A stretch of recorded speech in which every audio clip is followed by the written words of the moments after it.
Book one I was about the books that I read for the last 40 years. And today I have my special guest.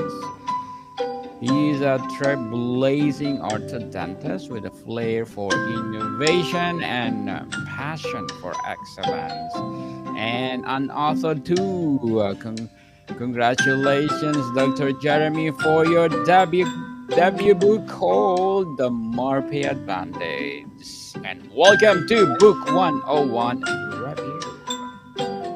Thanks so much. Glad to be here. And can you please introduce more about yourself? Yes. So I am an orthodontist and dentofacial orthopedist. So basically, we do braces and Invisalign, clear aligners, retainers. But one of the things we also do a lot of is expansion, skeletal expansion, meaning making the upper jaw wider in both kids, teenagers, and now in adults also. And so that is sort of the premise of this book. Helping to educate people and explain what adult non-surgical skeletal expansion is, how it works, and why one might consider that as an option versus either no treatment or going the more surgical route where they have to, cut the jaw in order to widen it. So yeah, that's it in a nutshell. Congratulations, Dr. Jeremy Manuele, for sharing your knowledge and wisdom to the world. And hoping for more and more and more empowering books like this to come. How does MARPE fundamentally differ from traditional RPE in achieving a true skeletal expansion? Yeah, for sure. So, for a long time, orthodontists have been able to widen jaws in kids. And the reason that works with your traditional types of expanders is because the bones that kids have are softer and the way that they connect with one another is more fluid. And so if you apply a force with an expander on a 7, 8, 9, 10 year old, or even a teenager, you can get the jaw to widen. As you get older and the bones mature, it becomes at some point impossible to widen that upper jaw without something more progressive. So that is where MARPE comes in. So MARPE stands for mini implant assisted rapid palatal expansion. So essentially, the way that it differs is traditional expanders connect only to the teeth. And by pushing on the teeth, it makes the bone wider in those younger kids. But MARPE connects directly to the jawbone itself, allowing us to broaden jaws in older teenagers and even adults. My oldest patient who we've broadened their jaws was actually in their 70s. Can you explain how microimplants enable orthopedic versus dental movement in non growing patients?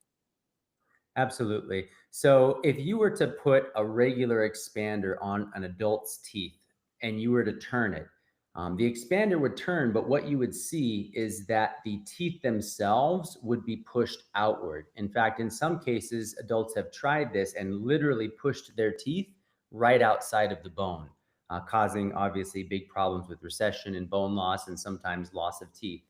So with the MARPE, what happens is the top of the palate is numbed and small temporary mini implants are placed through the expander into the top jaw, and it connects the forces of the expander to the jaw itself. That combined with special turning protocols and techniques allows for the jaw to separate even in adults. And then once that jaw separates, new bone is filled in.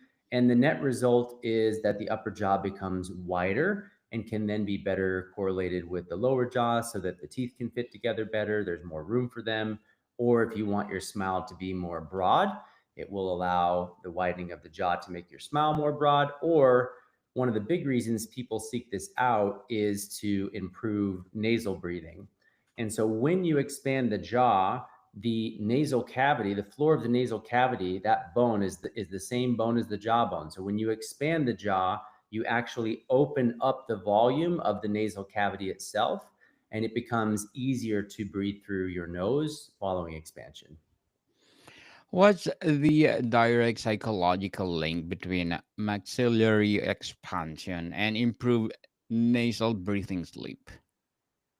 Yeah, so essentially, there's really three parts of the airway. When you talk about sleep, the name of the game in sleep is getting oxygen to the lungs efficiently, and there's three places where that gets derailed. So one of those places is right where the air enters, so the external and the internal nasal valves. So if you have blockage there where the air enters, then as much as you may try to breathe in through your nose, those are going to collapse, and you're going to have a difficult time getting enough oxygen in there when you sleep. So when you expand, because those valves are connected to the upper jawbone, as it opens, both of those valves are going to open as well. The second portion of the airway is deeper within the nasal passageways where all the turbinates are, where the sinuses are.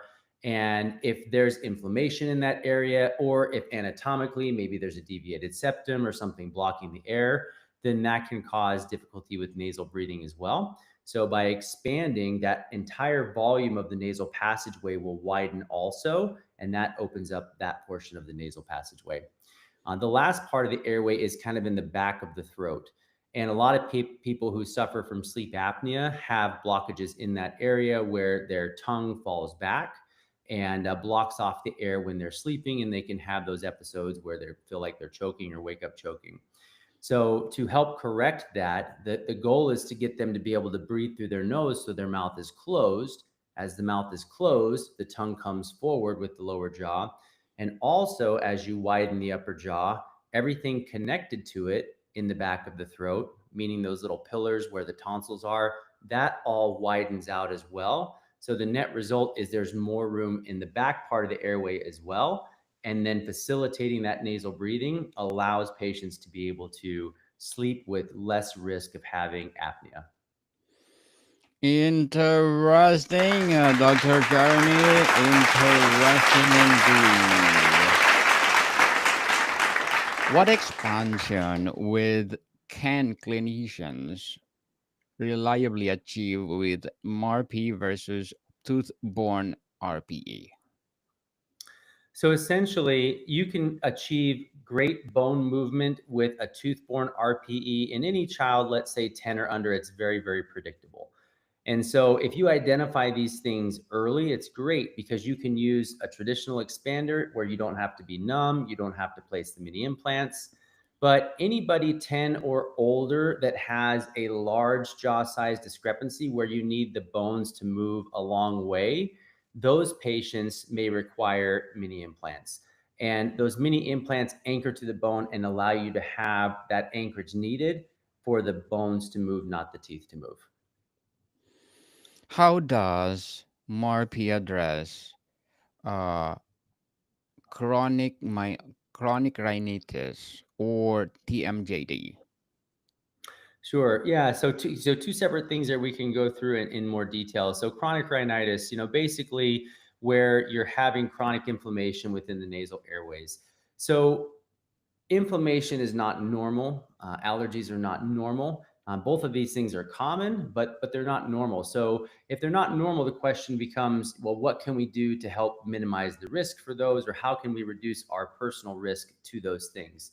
So allergic rhinitis, if those tissues in the nose are chronically inflamed, one of the best ways to help them become not inflamed is to promote nasal breathing day and night. And the reason for that is that when you breathe in and out through your nose, nitric oxide is added to the air within the sinuses.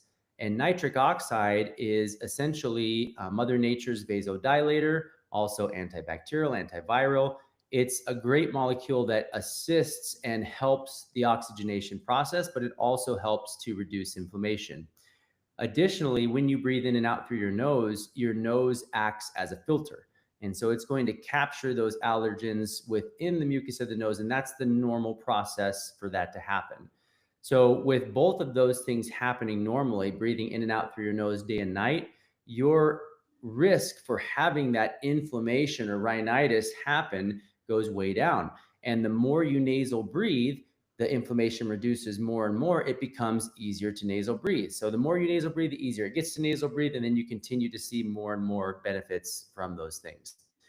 Um, What was the second part again of the question? TMJD. Yes, so TMJ. So some patients suffer from TMJD, temporomandibular joint disorder, where they have inflammation in the joints themselves. And this can become debilitating in some instances. Patients have such severe pain that sometimes they can't go to work or they can't function throughout the day. And so there's a lot of reasons why patients develop TMD. But one of the main reasons is that there's some sort of a problem with their bite. And a common thing that can happen is that if the upper jaw is not wide enough, then the teeth that are coming out of the upper jaw have to tip, or what we call compensate, have to tip outward to try and meet the lower teeth. And it can create a situation where every time you bite down, your teeth are pushing your jaw into a certain position just to allow you to chew and eat and do all those things that you would normally do. And so, if that's the case, and that's the underlying cause of those jaw issues, by expanding the upper jaw, making more room for the teeth to be aligned, that allows us to get the bite corrected so that when you bite down, instead of your bite forcing your jaw one direction or another, or forward or backward, it allows your jaw to be relaxed. And when your jaw is relaxed, the inflammation can reduce. And when the inflammation goes away, the pain goes away as well.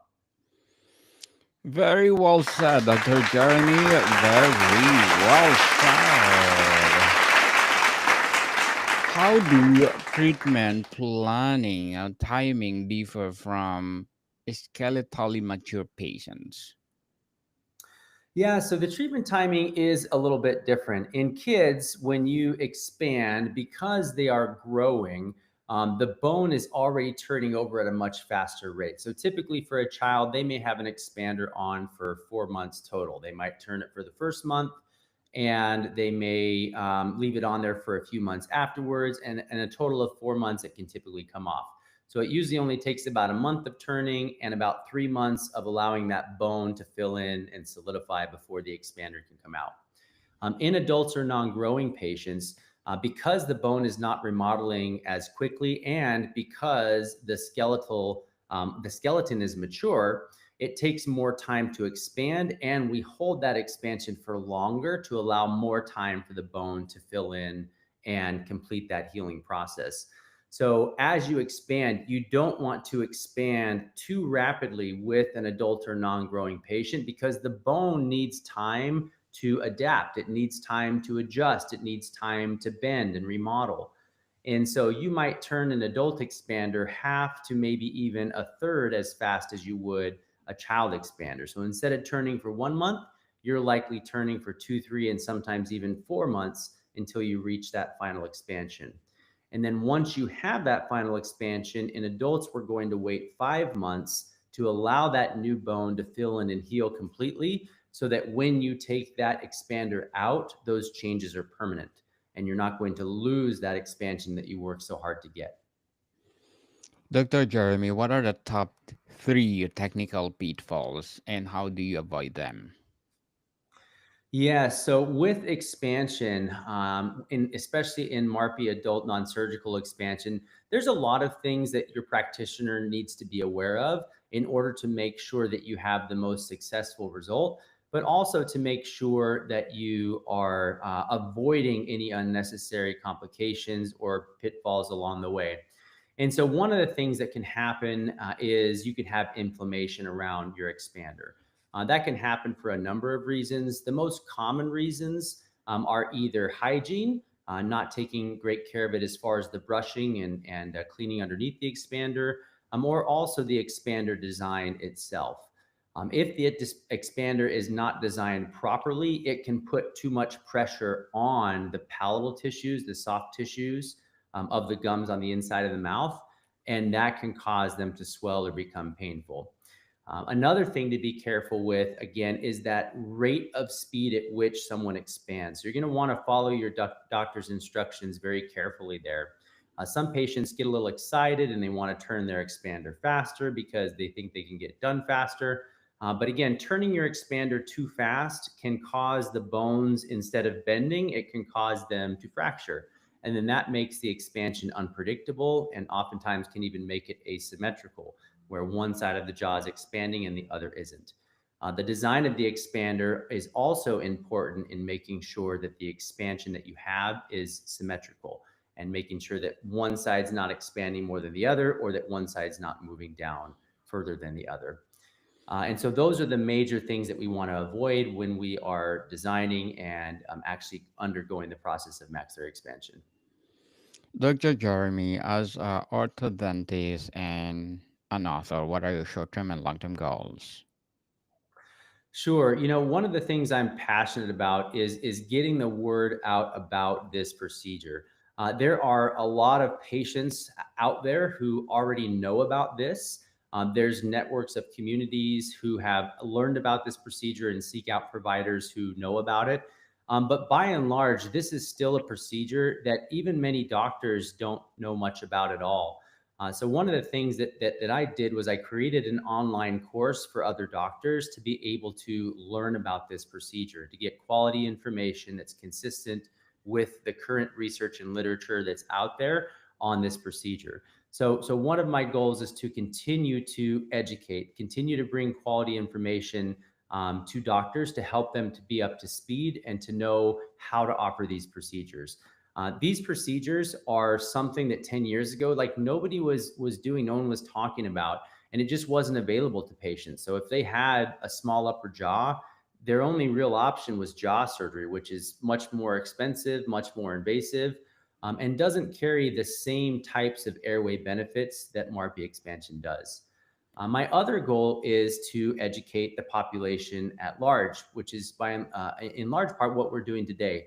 I want more people to have information about what their choices are. I want to be able to empower them to see if maxillary expansion is right for them.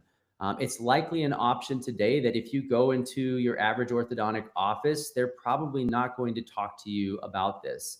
And so providing a network and information directly to patients so that they can understand, is this the right option for me? Is this going to help with the symptoms that I'm having? Is a small upper jaw part of the reason that I'm having health struggles or sleep struggles or whatever it might be?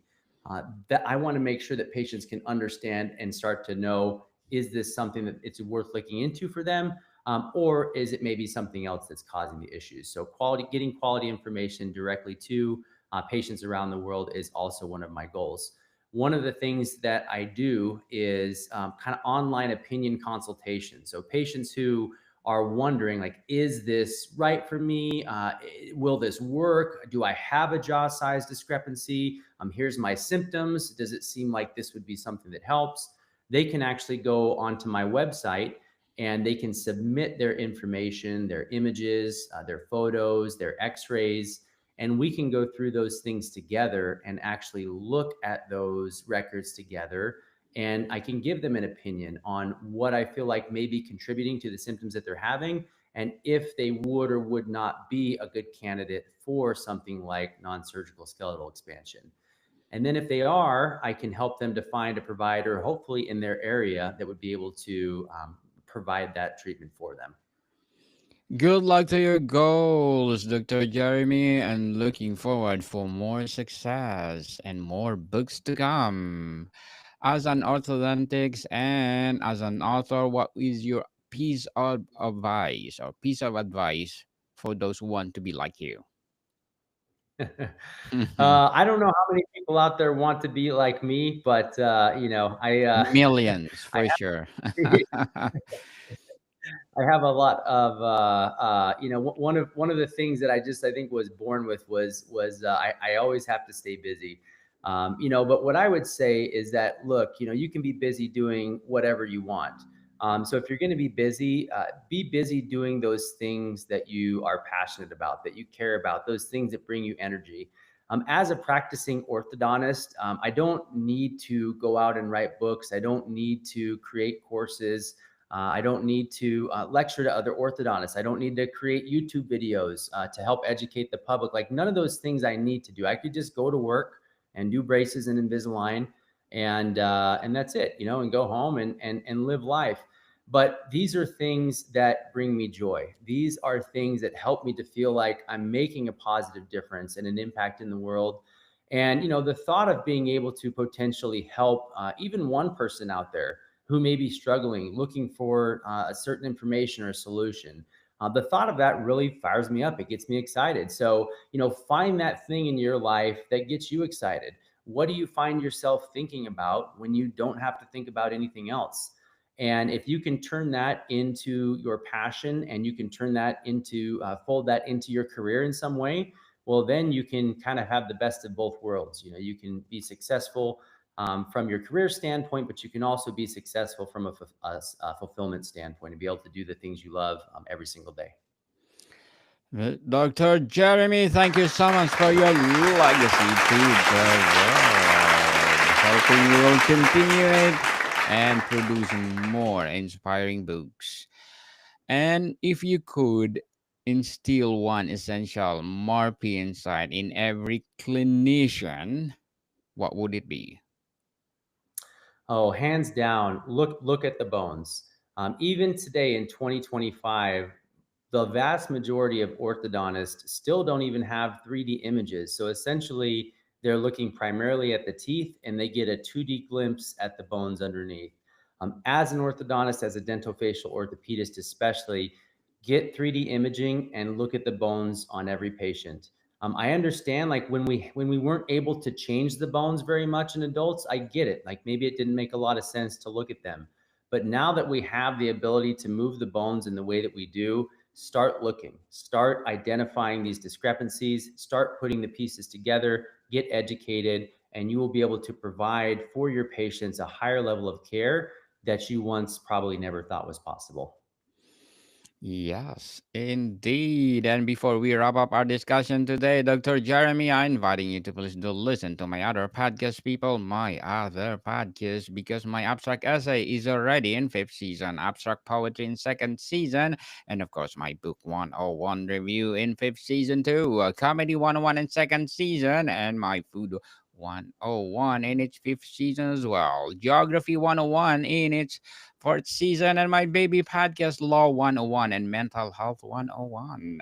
Love Letters in third season, Movie 101 Review and Music 101 in its fourth season, and Science 101 and Sex 101 in its first season. Please listen to them wherever you listen your podcast.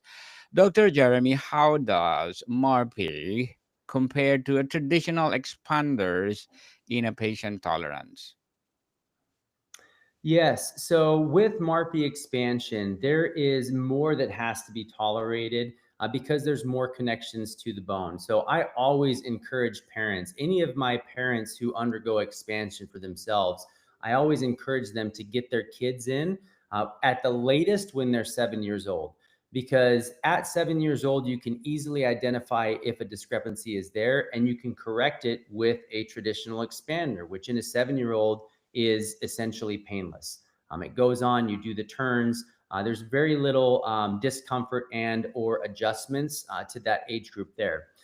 When you become an adult, there are things that you have to get used to with the expander. There's something on the roof of the mouth. Sometimes that can make speech a little bit difficult.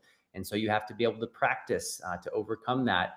You have to clean underneath it. It is connected to the bone. So if you don't clean underneath it, it can get infected. So there is definitely a little more involved in having a successful MARPI expansion compared to traditional expansion. So if you can get in when you're young, or get your kids in when they're young and correct these discrepancies, then that's by far the best way to do it. But if for whatever reason you missed that window, or maybe the traditional expanders weren't able to give you enough expansion when you were younger, then MARPI is a great alternative to jaw surgery, which again is much more invasive, much more risk associated with it, much more time off work, and much more cost. Dr. Jeremy Manuel, thank you so much for sharing your books to the world. Thank you so much for sharing your knowledge and wisdom to the world. So, can you please invite our listeners to support your book, your advocacy, or your projects that you are doing right now?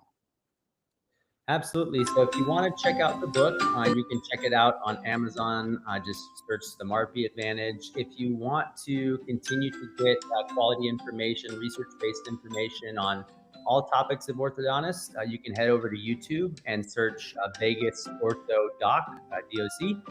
And lastly, if you are curious if something like expansion might be good for you, you can head over to vegasorthodoc.com, and there you can submit your photos and records to do a consultation together. Yes, people, let's support Mr. or Dr. Jeremy Manuel, because if you support him, more and more and more empowering books to come, more and more empowering advocacy to come. So, Mr. Jeremy, thank you so much for your time. Thanks, Daniel. Appreciate you. More to come, people. See you soon.